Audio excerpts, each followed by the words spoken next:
Bismillahirrahmanirrahim. Assalamualaikum warahmatullahi wabarakatuh. Maha suci Allah, segala puji dan syukur kita panjatkan kehadirat Allah. Semoga kita selalu dalam lindungan, berkah dan ridho Allah subhanahu wa ta'ala. Subhanallah walhamdulillah, astagfirullah wa Allah, Allahu akbar.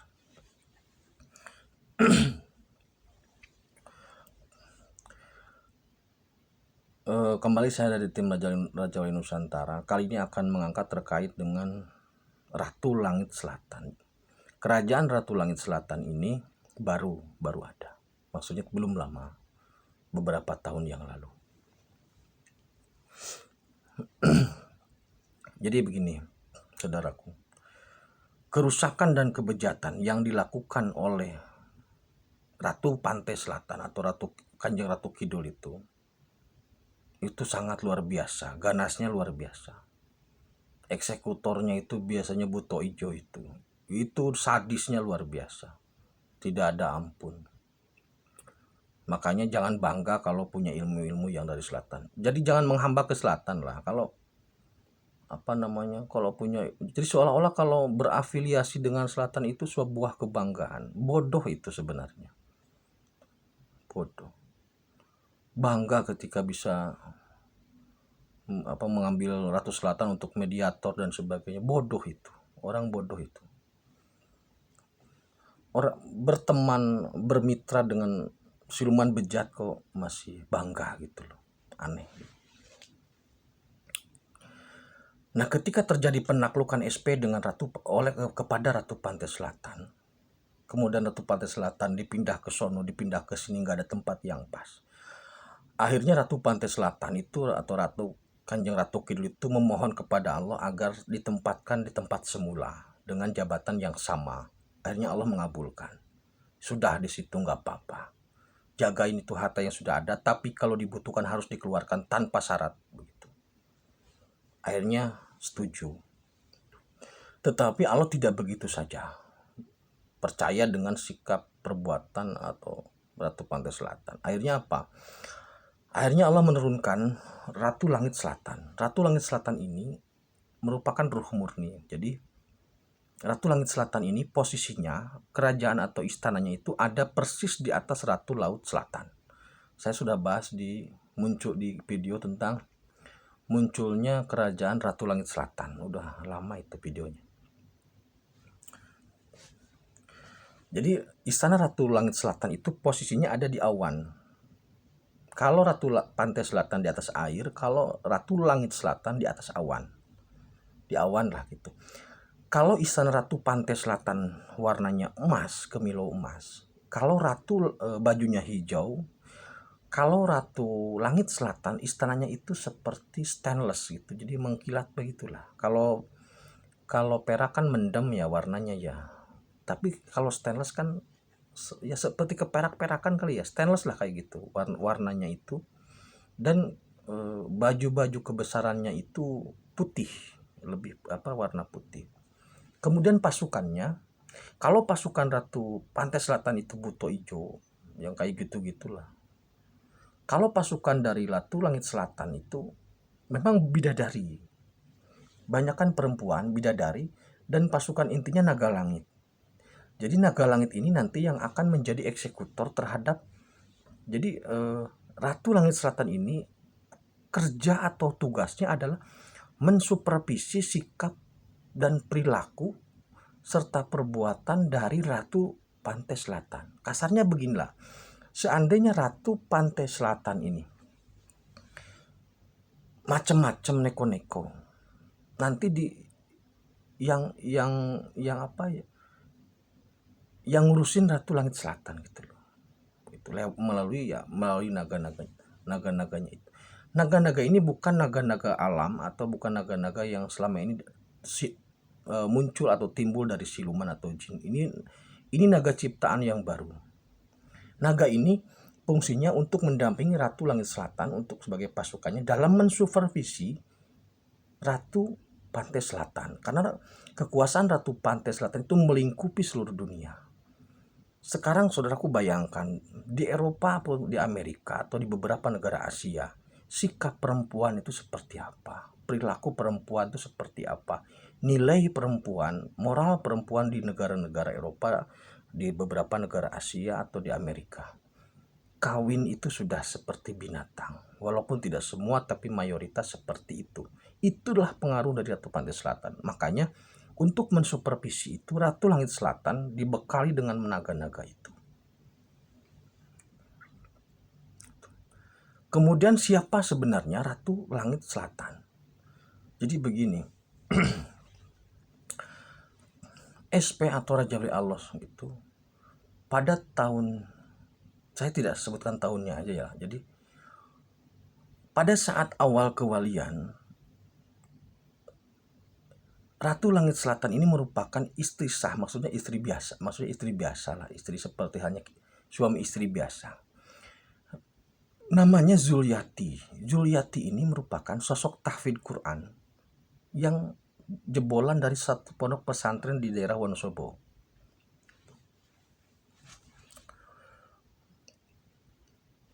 Dia ya di daerah Wonosobo lah gitu udah. Dia tahfidz Quran. Jadi kalau istri Raja Wali Allah ini adalah tahfidz Quran, hafal Quran. Kalau Raja Wali Allahnya ini, SP-nya ini adalah tafsir Quran. Jadi yang satu lebih ke tahfidz, ke hafalan, yang satu lebih ke tafsir atau ke pemahaman. Pada saat melahirkan, meninggal. Gitu loh. Tadi pada saat melahirkan meninggal. Nah kemudian karena melahirkan dalam posisi meninggal, kemudian dianya pun seorang tahfidz Quran, maka Allah ridho untuk mengangkat dia langsung ke Ars. Jadi di Ars itu ada surga yang namanya Darussalam. Itu posisinya sejajar dengan Ars. Nah, karena ditinggal pergi atau maksudnya ditinggal istri meninggal pada saat SP sangat masih usia cinta-cintanya lah, maksudnya awal-awal pernikahan, anak pertama meninggal. Disitulah awal mulai kewalian gitu loh. Jadi kewalian ini memang sebenarnya bukanlah pelarian, bukan, tetapi memang pilihan untuk menjalani hidup gitu loh. Jadi ketika istrinya sudah meninggal, maka SP ini, orang ini kemudian menapaki jalan kewalian. Nah, dari tahun itu SP kemudian menapaki jalan kewalian yang dibimbing oleh Kanjeng Sunan Kalijaga. Selama 20 tahun tidak ada pertemuan antara SP dengan istrinya ini, tidak ada. Nah, pada saat SP ke Ars, saya sudah bahas di video SP menembus Ars. Pada saat SP ke Ars, selain bertemu dengan Gustinya atau dengan Gusti Allah, SP juga melihat sosok ini. Kemudian SP bertanya, ya Allah itu siapa? Kemudian Allah memperkenalkan. Dalam artian begini, masa kau tidak kenal? Nah, akhirnya ketika SP perhatikan lagi, barulah dia sadar bahwasanya ternyata bidadari yang ada di Darussalam itu adalah istrinya. Jadi Allah ridho kepada Zuliati, istrinya ini, ketika meninggal langsung diangkat ke Darussalam. Nah, jadi faktor orang ini yang kemudian menjadi Raja Wali Allah ini bisa menembus Ars itu karena dua ternyata. Yang pertama karena bimbingan dari para wali, bimbingan dari Kanjeng Sunan Kalijaga selaku leluhurnya ya. Yang kedua karena faktor istrinya. Ternyata istrinya ini yang menggait dari atas, Kanjeng Sunan Kalijaga mendorong dari bawah. Karena Kanjeng Sunan Kalijaga pun waktu itu belum tembus Ars, masih terganjal oleh Wali Hidir waktu itu. Jadi ketika Kanjeng Sunan Kalijaga mendorong dari bawah, istrinya yang sudah di atas menarik dari atas. Dari bawah didorong, dari atas dikait, ditarik gitu loh. Sehingga tembus ke Ars. Tanpa itu tidak bisa. Gitu loh. Tanpa itu tidak bisa. Karena apa? Perjalanan yang tidak didampingi oleh mursyid atau oleh pihak atau tokoh yang memahami, sangat memahami, itu riskan atau resisten terhadap bisikan-bisikan yang tidak jelas. Bisikan dari jin lagi lah, dari siluman lagi. Nah, jadi sosok Ratu Langit Selatan ini merupakan istri SP ketika dia masih hidup. Nah, ketika terjadi penaklukan Ratu Pantai Selatan, kemudian Allah menginginkan ada supervisi terhadap Ratu Pantai Selatan, maka istri dari SP ini yang tadinya di Darussalam diturunkan ke bumi, yaitu ke dibuatkan sebuah kerajaan namanya Kerajaan Ratu Langit Selatan. Tugasnya apa? Untuk mensupervisi Ratu Pantai Selatan dan juga sebagai pengawal SP juga. Nah, kenapa harus Ratu Langit Selatan? Kenapa harus perempuan?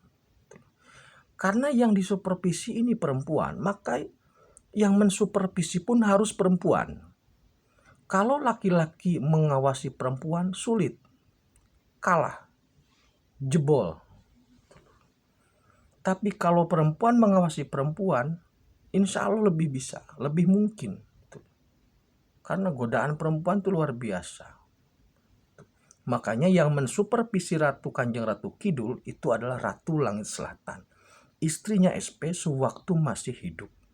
Maksudnya ketika dia hidup itu adalah istri sah seperti biasalah, istri biasa, maksudnya istri pasangan biasa gitu.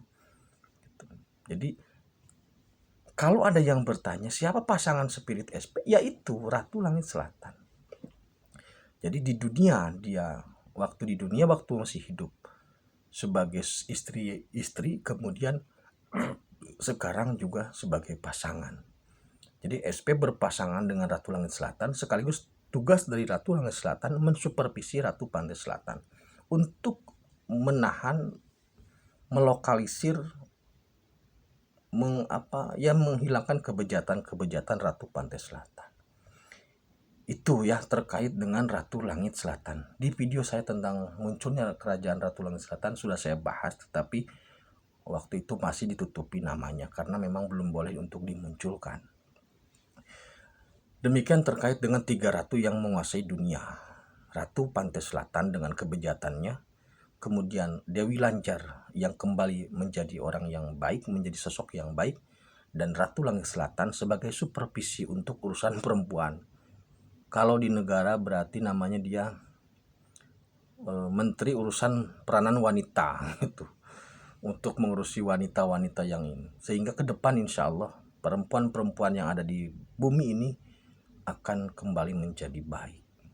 Karena untuk mengurusi perempuan harus oleh perempuan, laki-laki tidak bisa. Tidak ada laki-laki yang bisa mengalahkan perempuan. Tidak ada. Perempuan itu bisa dikalahkan oleh duit, bukan oleh laki-laki. Jadi kalau laki-laki berduit baru bisa menaklukkan perempuan. Kalau tanpa itu tidak bisa. Jadi urusannya tetap di situ. Demikian terkait dengan 3 ratu. Terima kasih. Assalamualaikum warahmatullahi wabarakatuh.